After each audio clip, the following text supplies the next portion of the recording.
Indrajit study point में आप सभी का स्वागत है। हम पढ़ रहे हैं एनसीईआरटी क्लास 10th हिंदी संचयन भाग 2, जिसका हम तीसरा अध्याय पढ़ेंगे, टोपी शुक्ला। लेखक का नाम है राही मासूम रज्जा।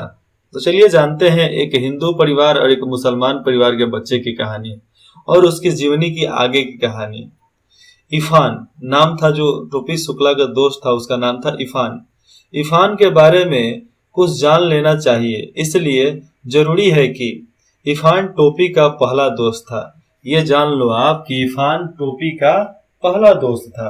उसके बाद इस इफान को टोपी ने सदा इफान कहा है, बस सदा इफान ही कहता था। इफान ने इसका बुरा माना, इफान इसको बुरा माना, परंतु वह इफान पुकारने पर बोलता रहा। बुरा मानता था लेकिन इफान ही पुकारने पर बोलता था। इसी बोलते रहने में, शायद इरफान नाम होगा, देखें आगे उसका नाम बताया जाएगा। तो इसी बोलते रहने में उसकी बड़ाई थी, मतलब इरफान बोलता था तो उसकी बड़ाई होती थी। यह नामों का चक्कर भी अजीब होता है ना। आप कभी भी स्कूल में पढ़ोगे तो आपको अनेकों प्रकार के नाम से लोग बुलाते थे। हमको तो गोवर्धन दास की पोखरा बुलाया जाता था, क्योंकि मेरे नाम पर गोवर्धन पोखरा, तो हमारा नाम भी वर्धन है, इसलिए गोवर्धन बोला जाता था। कोई बात नहीं, हमको चलता था। जब इंग्लिश सीखते थे तो उस समय मेरे को एलियन, इडियट, पागल, बेवकूफ, क्या क्या पता नहीं, कोई मेढक कहता था, कोई लड्डू कहता था, कोई मोदक कहता है, कोई पुई, कोई नटुरा, कोई टुई, कोई भुई, जो कुछ कहना है कह लेता है। हम मेरे कुछ भी फर्क नहीं पड़ता है, और आपको भी नहीं पढ़ना चाहिए। उर्दू और हिंदी एक ही भाषा, उर्दू और हिंदी एक ही भाषा। हिंदवी के दो नाम है, ये हिंदवी के ही दो नाम है, उर्दू और हिंदी। समझ में आता है? परंतु आप खुद देख लीजिए कि नाम बदल लेने से कैसे कैसे घपले हो रहे हैं, कैसे कैसे अंदाजा लगाया जा सकता है। जैसे में देख लो, नाम कृष्ण हो तो उसे अवतार कहते हैं। घपले देखो कैसे है। अगर नाम कृष्ण हो तो उसे अवतार कहते हैं, नाम राम हो तो उसे भगवान कहते हैं, उसे भी अवतार कहते हैं। और मोहम्मद हो तो पैगंबर कहते हैं। मोहम्मद अगर नाम हो जाए तो मोहम्मद पैगंबर नाम बोला जाता है ना, जब मस्जिद में नमाज पढ़ते हो तो उस समय।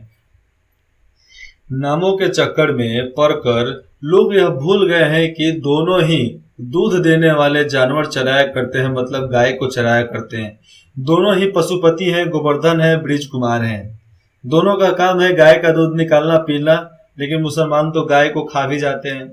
इसलिए तो कहता हूं कि टोपी के बिना इफान और इफान के बिना टोपी न केवल यह कि अधूरे हैं, बल्कि बेमानी है। बेमानी मतलब क्या? ये अधूरे हो जाएंगे अगर दोनों एक दूसरे के बिना होंगे तो, लेकिन ये दोनों अलग हो जाते हैं। इसलिए इफान के घर चलना जरूरी है। और टोपी इफान के घर जाता भी था, भले अपने घर में मारपीट खाए अलग है, बहुत पीटा जाता था, वो सब बात अलग है। यह देखना जरूरी है कि उसके आत्मा के आंगन में कैसी हवाएं चल रही है, और परंपराओं जो उनके पीछे से चलते आ रहे रीति रिवाज हैं, तो परंपराओं के पैर पर कैसे फल आ रहे हैं, ये देखना जरूरी होता है। हमें भी लोग बोलते थे मुसलमान के घर खाना नहीं चाहिए, ये नहीं करना चाहिए, वो नहीं करना चाहिए। हमने मुसलमान के घर खाया भी है, हमने मुसलमान के घर रहा भी है थोड़ा देर तक ले, हमने मुसलमान के घर पढ़ा भी है।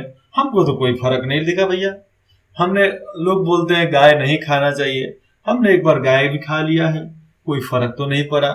लोग बोलते हैं धर्म नाश हो जाएगा, भैया धर्म भी नाश नहीं हुआ।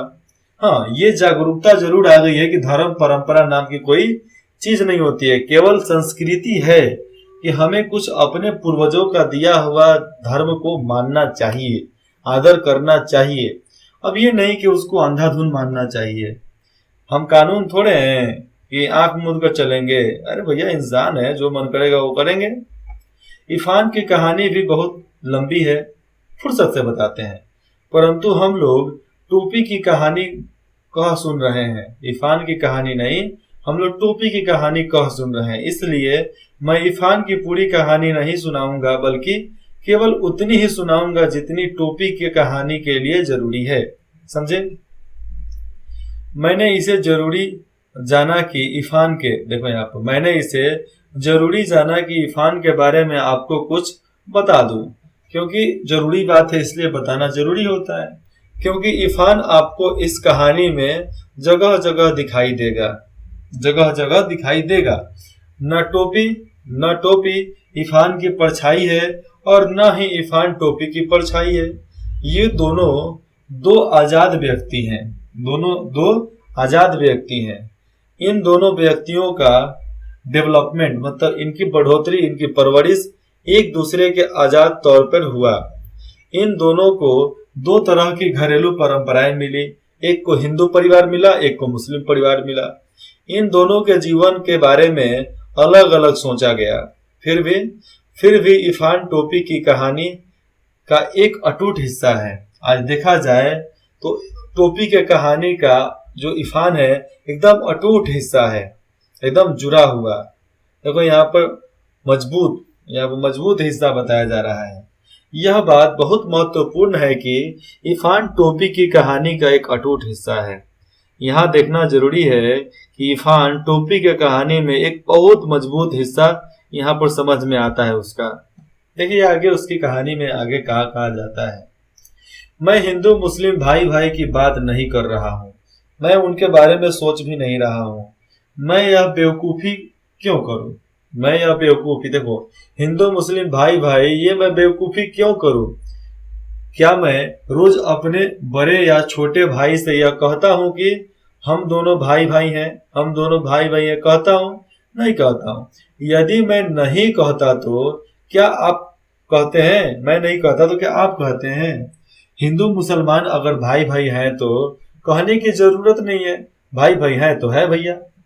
यदि नहीं है तो कहने से क्या फर्क पड़ेगा? भाई भाई नहीं भी हैं तो कहने से कुछ फर्क पड़ता है? नहीं पड़ता है। हमारे बहुत सारे मुसलमान दोस्त हैं, हमको कोई दिक्कत नहीं होता है मस्जिद जाने में, नहीं उनको दिक्कत होता है मंदिर जाने में। भले मंदिर के अंदर ना गए हो, ना जाते हो, लेकिन मंदिर के सीढ़ी पर भी जाना, मंदिर के कंपाउंड तक जाना कोई बहुत बड़ी बात हो जाती है, छोटी बात नहीं है। लेकिन हम लोग भेदभाव खत्म करके चलते हैं। मैंने बोला था यार कभी मस्जिद मेरे को भी ले चलो, लेकिन वो लोग अभी तक ले नहीं गए हैं, मुझे भी मौका मिला नहीं जाने का। लेकिन जिस दिन मौका मिलेगा मैं जरूर जाऊंगा, क्योंकि जाना चाहिए यार, हर जगह को जाना चाहिए।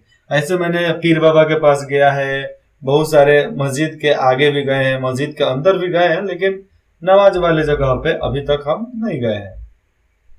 छोड़ो ये अलग बात है, ठीक है। मैं दूसरी बात बता रहा था ना, तो चलिए कहाँ तो थे, तो कहने की जरूरत नहीं, यदि नहीं है तो कहने से क्या फर्क पड़ जाएगा? मुझे कोई चुनाव तो थोड़े लड़ना है, मुझे चुनाव तो लड़ना नहीं कि मुझे दिक्कत होगी।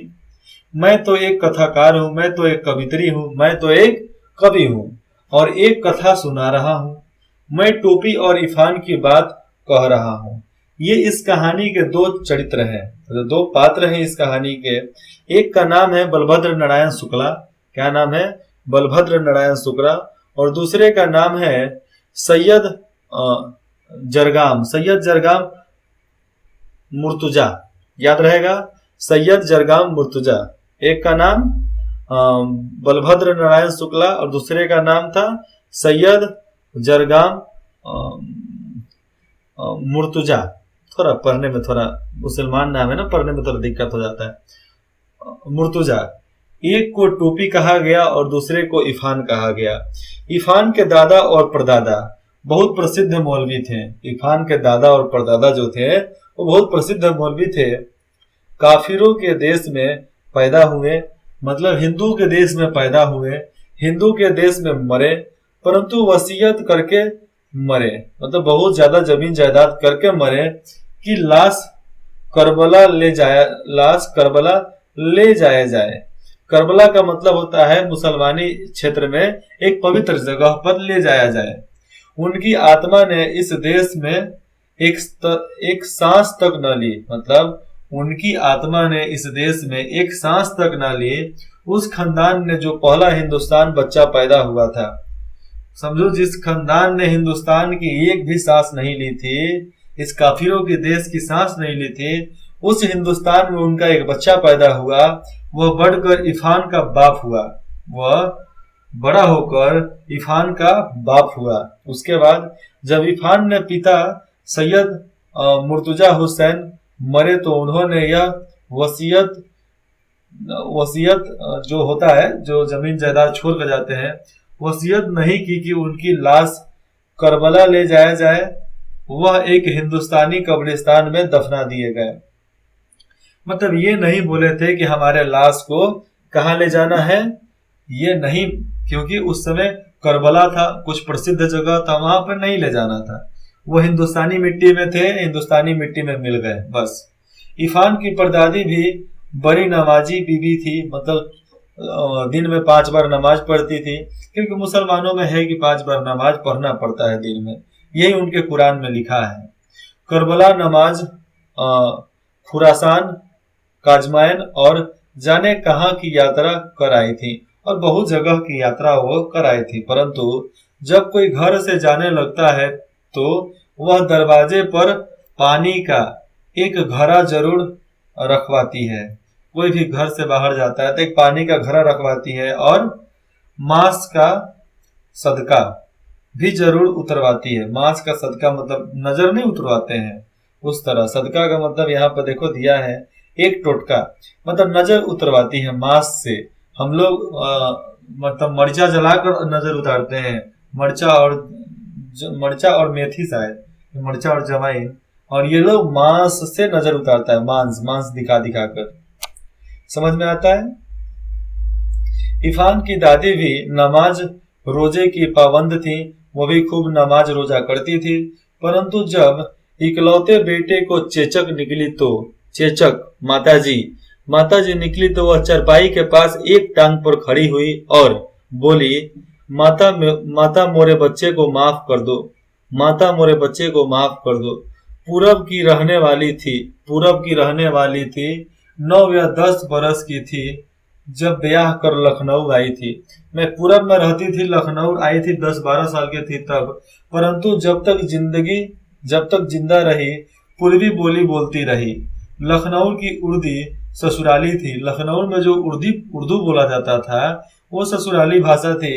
वह तो मायके की भाषा को गले लगाए रही है, क्योंकि इस भाषा के सिवा, इस जो भाषा जो उनका हिंदी भोजपुरी भाषा था, तो भोजपुरी के सिवा इधर उधर कोई ऐसा नहीं था कि जो उनके दिल की बात समझ सकता था, और उनकी दिल की बात समझने वाला लखनऊ में कोई था ही नहीं। ऐसा बात नहीं है कि लखनऊ नवाबों का शहर है, लखनऊ एक रजवाड़े का शहर था, बाद में नवाबों ने कब्जा कर लिया तो नवाब का हो गया। जब बेटे की शादी के दिन आया तो गाने बजाने के लिए उनका दिल फरका, मतलब उनका दिल एकदम धड़कने लगा। परंतु मौलवी के घर गाना बजाना भला कैसे हो सकता था, गाना बजाना नहीं हो सकता था। बेचारी दिल महसूस कर, मतलब दिल को एकदम शांत कर कर, हाँ, इरफान की छठी मतलब छठियार, तो इरफान के छठियार पर उन्होंने जी भर कर जश्न मनाया, खूब मजे किया, खूब वहां पर नाच गाना हुआ, हुड़दंग हुआ, ढोल बाजा बजा, एकदम मजे किया। क्योंकि मौलवी लोग के जो औरतें होती हैं हमेशा घर में ही वो काम किया करती हैं ज्यादा, और घूंघट में ज्यादा रहा करती हैं, तभी तो बाहर के मुसलमान सुन्नी और सन्नू रहेंगे। बात यह थी कि इरफान अपने दादा के मरने के बाद पैदा हुआ था। मर्दों और औरतों के इस फर्क को ध्यान में रखना जरूरी है, मतलब मर्द और औरत के फर्क को ध्यान रखना ये जरूरी है, क्योंकि इस बात को ध्यान में रखे बगैर इरफान की आत्मा का नाक नक्शा समझ में नहीं आ सकता था। नाक नक्शा का मतलब होता है रूप रंग, मतलब उसका मतलब नहीं समझेंगे तो इरफान के आत्मा का रूप रंग समझ में नहीं आएगा। मतलब बच्चा को देखते हो, लड़की देखोगे तो एक जैसा दिखेगी, लड़का भी देखोगे तो बच्चा एक जैसा दिखता है, सब तो समझ में नहीं आता है कि लड़का हुआ कि लड़की हुई है। इसलिए वहां पर मर्द और औरत के बीच में फर्क ध्यान से देखना पड़ता था कि ये लड़का है कि लड़की है। लड़का होगा तो इनका छुआ होता था, मतलब उनका मुसरी काट दिया जाता था। मुसरी क्या बोलते हैं उसको, लिंग बोलते हैं, लिंग को बचपन में ही काट दिए जाते हैं, इसलिए पहचान में आते हैं कि वो मुसलमान है। और बाकी सब औरतों का भी कुछ होता था, लेकिन मुझे नहीं पता है वो सब, मैं उसे लगता भी नहीं हूँ कि मालूम चले। कभी किसी मुसलमान लड़का लड़की से ऐसे बात भी नहीं किया, लेकिन अब लगता है कि ऐसा लगता है कि अब मैं कर सकता हूँ इसके बारे में बात, क्योंकि अब थोड़े मोड़े ज्ञान हो चुके हैं। तो चलिए आगे देखते हैं। इरफान की आत्मा को समझना था तो उसके मर्द और औरत का फर्क भी ध्यान रखना जरूरी था। आगे, इरफान की दादी किसी मौलवी की बेटी नहीं थी। इरफान की दादी जो थी किसी भी मौलवी की बेटी नहीं थी, बल्कि एक जमींदार की बेटी थी। दूध घी खाती हुई आई थी, खूब दूध घी खाती थी, परंतु लखनऊ आकर वह उस दही के लिए तरस गई थी, क्योंकि दही मिलता नहीं था। जो घी पिलाई हुई काली हांडियों में असामियों के यहाँ से आया करता था। मतलब जो घी पिलाई हुई, मतलब असम से बड़ा सा हंडा में घी आया करता था, उसको वो लोग खाया करते थे। बस मायके जाती तो लपड़ सपड़ भी भर के खा लेती। लपड़ सपड़ जो उसका नहीं होता है, मलाई वगैरह, वो भी एकदम खूब मजे से खाती थी, क्योंकि वहां लखनऊ ससुराल में तो मिलता ही नहीं था। लखनऊ आते ही उन्हें फिर मौलवी बन जाना पड़ता था। लखनऊ आकर फिर मौलवी जैसा हरकत करना पड़ता था। अपने मियाँ से, मतलब अपने पति से, सोहर से उन्हें यही तो एक शिकायत थी, यही दिक्कत थी कि वक्त देखे ना मौका, मतलब कोई वक्त ना देखते थे ना मौका, बस मौलवी ही बने रहते थे, हमेशा मौलवी मौलवी मौलवी बने रहते थे।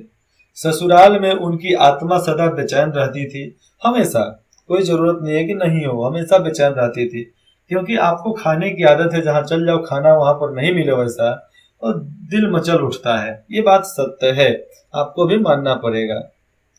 जब मरने लगी तो बेटे ने पूछा कि लाश करबला जाएगी या नजफ। मतलब ये कोई पवित्र जगह है मुसलमानों का, तो करबला जाएगी या नजफ।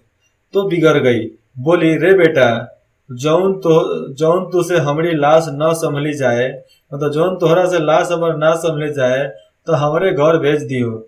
यहाँ पर कहने का मतलब है, अगर तुमसे मेरी लाश ना संभाला जाए तो हमारे घर भेज देना, मेरे घर भेज देना उसको। तो ये एक बिहारी कहानी, बिहारी भाषा है, जिसमें बोला जा रहा है, ए बेटा, जौना तोहरा से तोहरी लाश ना संभली, मतलब हमारी लाश तोहरा से ना संभली, तू लाश हमरा के हमरा घरे पहुंचा दिए, बाकी सब हम घर वाला लोग समझ ली।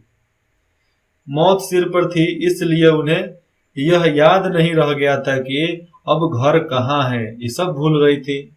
घर वाले कराची में है, घर वाले अब कराची में है, और घर कैस्टोडियन का हो चुका है। कैस्टोडियन मतलब कोई घर बार छोड़कर चला जाता है तो उस जगह को सरकार अपने नियंत्रण में ले लेती है। मरते वक्त किसी को ऐसी छोटी छोटी बातें भला कैसे याद रह सकती है, ये बात तो जाननी पड़ेगी। उस वक्त तो मनुष्य अपने सबसे ज्यादा खूबसूरत सपने देखता है, खूब ज्यादा खूबसूरत सपना देखता है। यह कथाकार जो है, यह कथाकार का ख्याल है, क्योंकि वह अभी तक मरा नहीं है, वह अभी तक मरा नहीं है। इरफान की दादी को भी अपना घर याद आया, और इरफान की दादी अपने घर को याद कर ली। उस घर का नाम कच्ची हवेली था। जिस घर में रहती थी वो एक हवेली था, क्योंकि जमींदार की बेटी थी, उनके पास हवेली ही हो सकता था। तो कच्ची हवेली था। कच्ची इसलिए कि वह मिट्टी की बनी थी, मिट्टी का पहले घर हुआ करता था। उन्हें दशहरी आम मतलब खूब छोटा छोटा आम, मीठा मीठा आम मिलता था। तो दशहरी आम का वो बीजू पेरू, मतलब बीजू आम याद आया, जो उन्होंने अपने हाथ से लगाया था, और जो उन्हीं की तरह बूढ़ा हो चुका था। अब वो आम का पेड़ भी अब बूढ़ा हो चुका है। ऐसी ही छोटी छोटी और मीठी मीठी बेशुमार चीजें याद आई, मतलब बहुत सारी बातें उनको याद आई। वह इन चीजों को छोड़कर भला करबाल या नजफ, करबाल और करबला है ना, करबला और नजफ कैसे जा सकती थी। मतलब अपने देश, अपने आम को छोड़कर, पेरू को छोड़कर वो कहाँ चले जाए, वहां पे काहे चले जाएंगे भैया, हमारा देश है, हम मानते हैं यहाँ के। तो मैं तो भैया यही बात मानता हूँ, आप हिंदू हो मुसलमान, हिंदू की बात मैं नहीं करता, मुसलमान की बात करता हूँ। अभी मुसलमान हो यार, इस देश में पैदा हुए हो ना, इस देश के मिट्टी के लिए अपने जान को निछावर कर दो। तुमको याद रखो पुरखों तक तुम्हारे आत्मा से निकले हुए जितने भी तरंग हैं सबको यहाँ के लोग मानेंगे, इज्जत देंगे, तजर्बू देंगे। आपको इतना इज्जत मिलेगा ना यार, मरने के बाद ही ऐसे इज्जत मिलता है। जीते जीते तो कोई इज्जत भी नहीं करता है, मरने के बाद सब इज्जत करते हैं। जिसे मैं बता देता हूँ, मोहम्मद जिन्ना, आज उनको गाली बहुत देने वाले लोग हैं, लेकिन उन्होंने जो काम किया बहुत ऊंचे तौर पे किया था। और उसके बाद से आते हैं महात्मा गांधी। आज जो लोग ठीक तरीके से नहीं जानते हैं वो गांधी को गाली देते हैं, लेकिन उनको पता नहीं था बाप बाप होता है। इसलिए हम तो गांधी जी का फोटो लगाकर उनको प्रणाम किया करते हैं। गांधी बापू, आप ही तो हैं हमारे सरताज, आप ही की वजह से तो हमारा देश आजाद हुआ। हमारा यही कहना है इनके सामने। बस यहाँ पर देख लो, सुभाष चंद्र बोस जीते थे तो सब लोग इज्जत नहीं करते थे, मर गए सबको इज्जत करता है, देश देश के लोग प्यार करते हैं। और आजकल के लौंडे जो हैं वो स्टेटस में ही मर जाएंगे, स्टेटस के अलावा कुछ नहीं कर सकते हैं। वह बनारस के फातमैन मतलब बनारस के फातमैन में दफन की गई, क्योंकि मुर्तुजा हुसैन की पोस्टिंग उन दिनों वहीं थी। फिर से सुनो, वह बनारस के फातमैन में दफन की गई, उनका कब्रिस्तान था, वहां पर दफन की गई, क्योंकि मुर्तुजा हुसैन थे, उनकी पोस्टिंग उस समय वहीं पर थी। इरफान स्कूल गया हुआ था, नौकर ने आकर खबर दी बीवी का देहांत हो गया, मतलब तुम्हारी दादी मर गई। इरफान की दादी बीवी कहीं जाती थी, मतलब इरफान के दादी को बीवी कहा जाता था। तो बीवी मर गई और इरफान को बहुत बुरा लगा, और इरफान टक से ना ये बात सुना, और पता नहीं क्या हुआ क्या नहीं, इसके बारे में हम जस्ट इसके अगले भाग में जानते हैं। आप जरूर आना अगले भाग में, भागना मत, बहुत मजेदार कहानी है यार, सुना करो। तो चलिए लेते हैं विदा। इंद्रजीत स्टडी पॉइंट में जुड़ने के लिए आप सभी का बहुत बहुत धन्यवाद। आशा करते हैं आप कमेंट करके ये जरूर बताएंगे कि ये कहानी आपको कैसी लगती है। ठीक है, धन्यवाद।